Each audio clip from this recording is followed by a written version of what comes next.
Good morning, students. Today we are going to discuss the topic application and future challenges of HGP, Human Genome Project. Applications and future challenges of Human Genome Project. Deriving meaningful knowledge from the DNA sequences will define research through the coming decades, leading to our understanding of biological systems. Deriving meaningful knowledge from the DNA sequences will define research through the coming decades, leading to our understanding of biological systems. This enormous task will require the expertise and creativity of tens of thousands of scientists from varied disciplines in both the public and private sectors worldwide. One of the greatest impact of having HG sequence, human genome sequence, may well be enabling a radically new approach to biological research. In the past, researchers studied one or a few genes at a time with a whole genome sequence and new high throughput technologies. We can approach questions systematically and on a much broader scale. They can study all the genes in a genome, for example, all the transcripts in a particular tissue or organ. This is its advantage. They can study all the genes in a genome. For example, all the transcripts in a particular tissue or organ or tumor. They can study all the genes in a genome. For example, all the transcripts in a particular tissue or organ or tumor, or how tens of thousands of genes and proteins work together in interconnected networks or orchestrate the chemistry of life. That is the future challenges. Now we are discussing the topic application and future challenges of HGP project. So many scientists done their researches on this field. This was an enormous task, will require the expertise and creativity of tens of thousands of scientists from varied disciplines, both in private and public sector. One of the greatest impact of having the HG sequence may well be enabling a radically new approach to biological research. A new approach to biological research. In the past, researchers studied one or a few genes at a time only. In past, researchers studying only one or very less genes, very few genes at a time, with the whole genome sequence, full genetic constitution sequence, and new high throughput technologies. We can approach questions systematically and on a much broader scale we can study. That is the important aim of this HG project. We can approach a question very systematically. We can approach the question very systematically and on a much broader scale.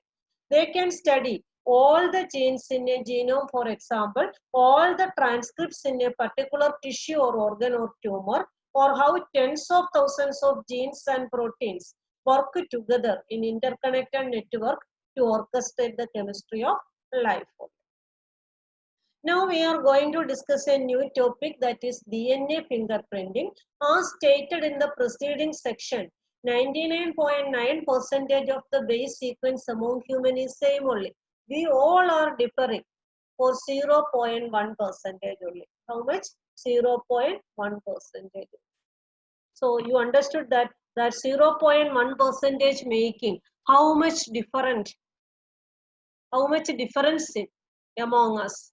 So assuming human genome is 3 into 10 raised to 9 base pairs, in how many base sequences would there be differences? In how many base sequences would there be differences? It is these differences in sequence of DNA which make every individual unique in their phenotype appearance. Phenotype means external appearance. We all are different only in our external appearance. By that only everyone understood us as by our name.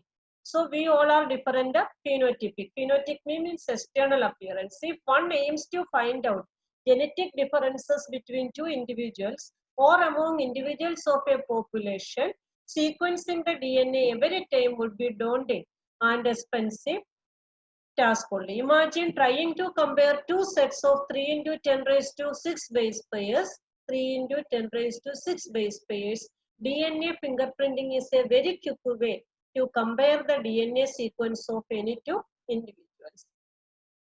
DNA fingerprinting involves identifying differences in some specific regions in DNA sequence called as repetitive DNA. DNA fingerprinting involves identifying differences in some specific regions in DNA sequence called as repetitive DNA. In DNA fingerprinting, the importance is for this repetitive DNA only. Some specific DNA portion of the DNA, some specific portion of the DNA, this DNA sequence is repeating, is called as repetitive DNA, because in this sequence, a small stretch of DNA is repeated many times.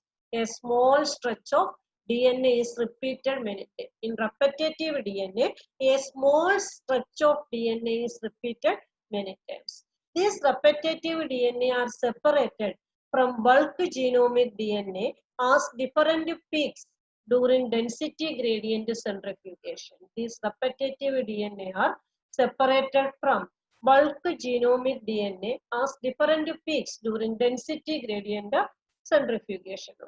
Density gradient centrifugation means rotation, very fast rotational movement only. When we are moving something very fast in rotation, what will be happen? Which one having more density will be settled at the bottom, and which is lighter in density will be float on the surface. That the same mechanism is applied here. A small stretch of DNA, that is the repetitive DNA, that is repeated many times. These repetitive DNA are separated from bulk genomic DNA as different peaks. Bulk genomic DNA as different peaks during density gradient centrifugation. The bulk DNA form a major peak, and the other small peaks are referred to as satellite DNA only. The lighter one is called a satellite DNA, that is in small peak only.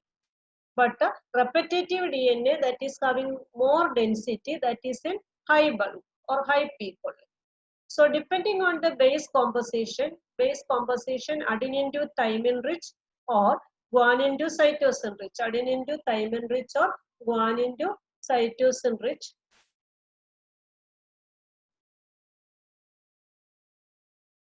Adenine to thymine rich or guanine to cytosine rich, length of segment and number of repetitive units. The satellite DNA is classified into many categories. The satellite DNA is classified into many categories only. So first two DNA are there, repetitive DNA and satellite DNA.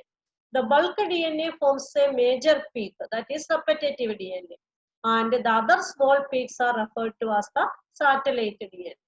So length of the segment, and depending on base composition, that is adenine thymine rich or cytosine guanine rich, length of the segment and the number of repetitive units depending on the composition.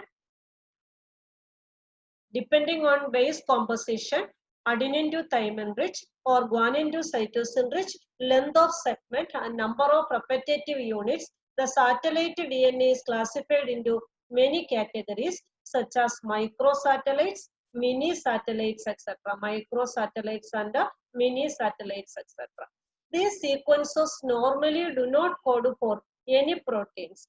These sequences normally do not code for any proteins, but they form a large portion of human genome only. So, depending on base composition, that is where is adenine and thymine more and where is guanine and cytosine more. Length of the segment, number of repetitive units, the satellite DNA is classified into many categories such as microsatellites, mini satellites, etc. These sequences normally do not code for any protein. These sequences are actually not coding for any protein, but they form a large portion of human genome. These sequences show high degree of polymorphism and form the basis of DNA fingerprinting. These sequences show high degree of polymorphism and form the basis of DNA fingerprinting. Since DNA from every tissue such as blood, hair follicle, skin, bone, saliva, sperm, anywhere in the any portion of the body we can get the DNA. Not only required any cell like that, it is not there inside the cell only, but it can be get from blood, hair follicle, skin, bone, saliva, sperm, etc. from an individual show the same degree of polymorphism only, show the same degree of polymorphism. So the sequence do not code for any protein, but they form a majority portion of the human genome.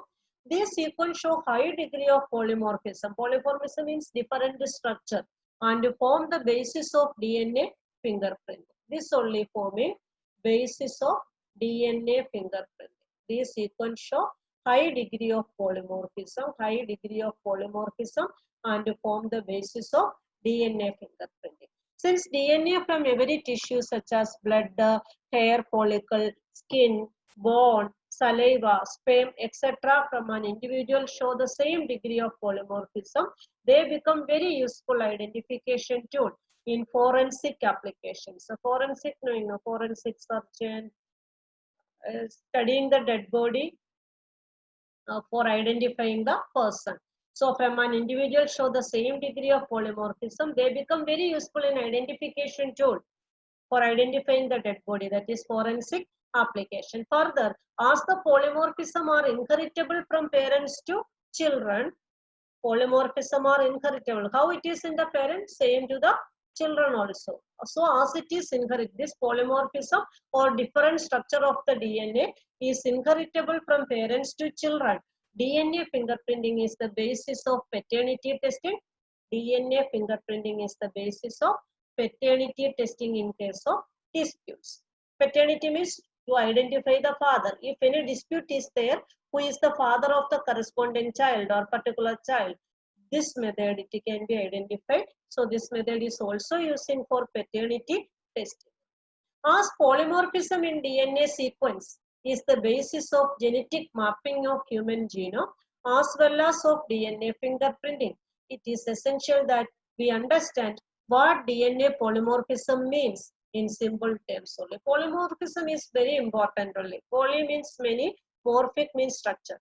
So polymorphism means many structure. Many structural varieties are possessed by the DNA. So as polymorphism in DNA sequence is the basis of genetic mapping of human genome as well as of DNA fingerprinting,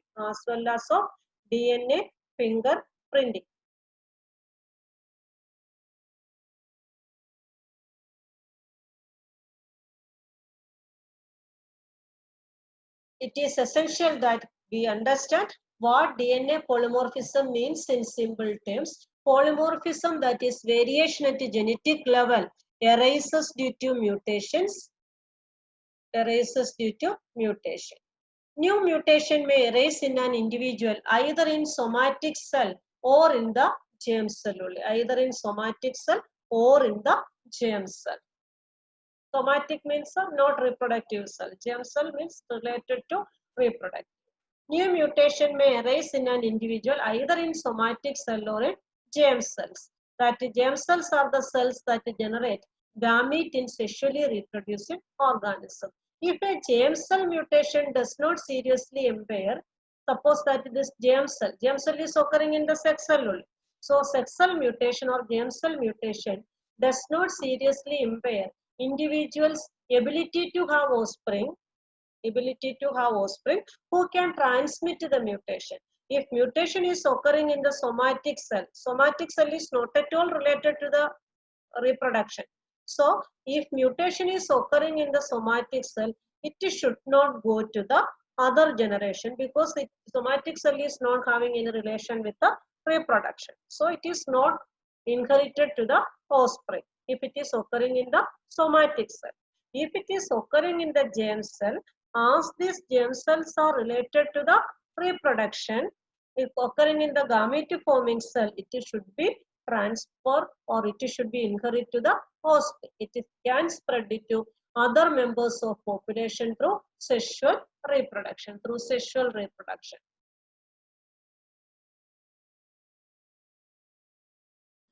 Allelic, again recall the definition of alleles from chapter 5. Sequence variation has traditionally been described as DNA polymorphism, DNA polymorphism if more than one variant at a locus occurs in human population with a frequency greater than 0.01 only.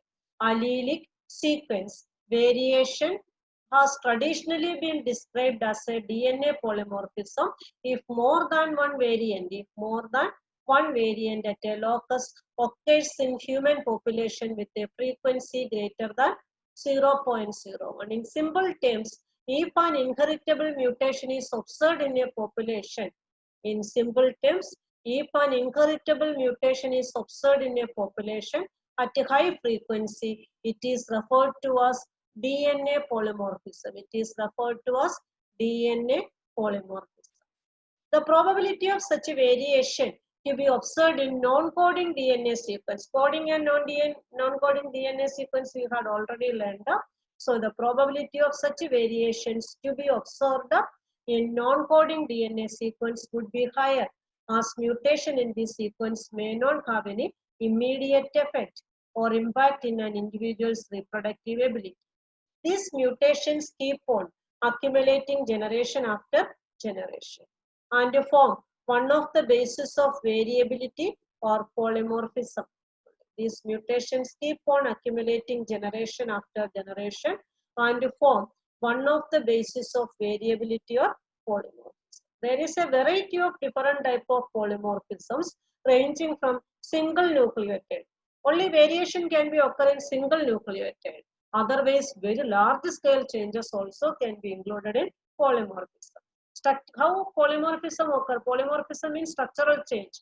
How structural change is occurring? One nucleotide, one simple change also can be occurred, and very large scale changes can also be occur. For evolution, speciation, such a polymorphism play a very important role for evolution.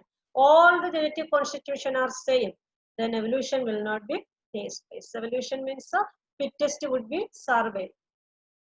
More developed organism should be formed from the previously existing organism is the principle of evolution.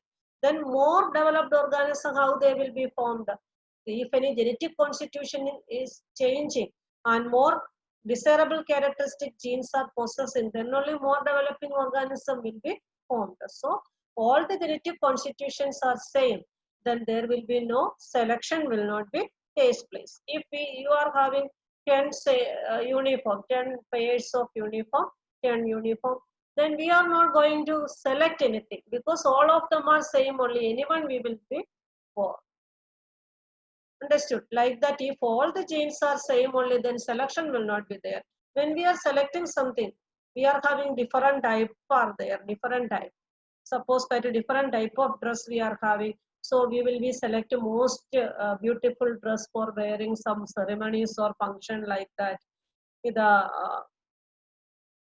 little bit color damaged and all we will wear at home. Understood? Like that, different ranges are there. There will then only selection will be occurred. If natural selection will be there, then only evolution and speciation, these all will be occur. And you will study this in details at the higher classes only. The techniques of DNA fingerprinting was initially developed by Alec Jeffrey only. DNA fingerprinting was initially developed by Alec Jeffrey. He used a satellite DNA as probe that shows very high degree of polymorphism. He used a satellite DNA as probe that shows very high degree of polymorphism. It was called as variable number of tandem repeats. Variable number of tandem repeats. VNTR. Variable number of tandem repeats. That is short form. It is called as VNTR. The technique as used earlier involved southern blot hybridization using southern blot hybridization. The technique for DNA fingerprinting involved southern blot hybridization using radio-labeled VNTR as a probe. It included isolation of DNA. It included isolation of DNA, digestion of DNA by restriction endonucleases. Endonuclease is the enzyme. Separation of DNA fragments by electrophoresis, transferring of separated DNA fragments to synthetic membranes such as nitrocellulose or nylon, hybridization using labeled VNTR probe, and detection of hybridized DNA fragments by autoradiography. A schematic representation of DNA fingerprinting is shown in figure 6.16 only, figure 6.16. The VNTR belongs to a class of satellite DNA referred to as mini satellite. Mini satellite. Mini satellite already we had. Micro satellite, mini satellite already we had learned. A small DNA sequence is arranged tandemly in many copy numbers. A small DNA sequence is arranged tandemly in many copy numbers. The copy number varies from chromosome to chromosome in an individual. The numbers of repeat show very high degree of polymer. How it is repeating? On the basis of that, it shows very high degree of polymorphism. As a result, the size of VNTR varies in size from 0.1 to 20 kb. As a result, the size of VNTR varies in size from 0.1 to 20 kb. Consequently, after hybridization with the VNTR probe, the autoradiogram gives many bands of different sizes only. These bands give a characteristic pattern for an individual DNA. It differs from individual to individual in a population, except in the case of monozygotical twins only. It differs from individual to individual in a population, except in the case of monozygotical twins. Monozygote means from one zygote, two babies are forming. Then that is one zygotic twins are forming. Then it is monozygotic twins only. The sensitivity of the technique has been increased by use of polymerase chain reaction, that is PCR. Consequently, DNA from a single cell is enough to perform DNA fingerprinting analysis. In addition to application in forensic science, it has much wider applications such as determining population, genetic diversities. Currently, many different probes are used to generate DNA fingerprints. DNA fingerprinting. So, DNA fingerprinting is the topic we have discussed today. Diagram also shown DNA fingerprinting, paternal chromosome, and this one is the paternal chromosome, and this one is the maternal chromosome. Chromosome number 7 only selected, and this is the chromosome number 2, and this is chromosome number 16. 3 chromosomes are here: chromosome number 7, chromosome number 2, and chromosome number 16, and different colors are given to identify it easily. Now, DNA from individual A and DNA from individual B. These are the chromosome of two different persons only. Two different persons. Now, DNA from individual A and DNA from individual B. So, number of short tandem repeats only. Number of short tandem repeats. A number of short tandem repeats of this one also shown here. Chromosome 7, chromosome 2, and chromosome 16. DNA from crime scene is C. Amplified repeats separated by size on a gel give a DNA fingerprint. These are A and B from two persons. So DNA from crime scene only. From crime scene which DNA is taken. And seeing that the DNA from crime, where crime occurred, from there only this DNA is selected and it is matching with the person A and B. Which two will be match each other? This one and B. B's DNA fingerprint and C's DNA fingerprint will be match each other. So this is the schematic representation of DNA fingerprinting. Few representative chromosomes have been shown to contain different copy number of V and TR. For the sake of understanding, different color schemes have been used to trace the origin of each band in the gel. The two alleles, that is paternal and maternal, of a chromosome also contain different copy numbers of V and TR. It is clear that binding pattern of DNA from crime scene, the crime scene which DNA got. This is the crime scene from DNA got. Crime scene from DNA. crime scene from DNA got is matching with the A only, matching with the A or B. So from this we can find that this one is matching from the A to B only. So the two alleles of a chromosome also contain different copy numbers of VNTR. It is clear that the binding pattern of DNA from crime scene matches with individual B and not with the A. It is clear that the binding pattern of DNA from crime scene matches with individual B and not with the A. So this is got from the crime. This DNA, this is the repeating pattern only, this one only, this repeating pattern we are getting here like this. So the repeating pattern VNT, short tandem repeats, the number of variable short tandem repeats only. This is matching with, not matching with this one. This one is matching with the B's person only, that we can be understand from that. So this is showing the DNA finger.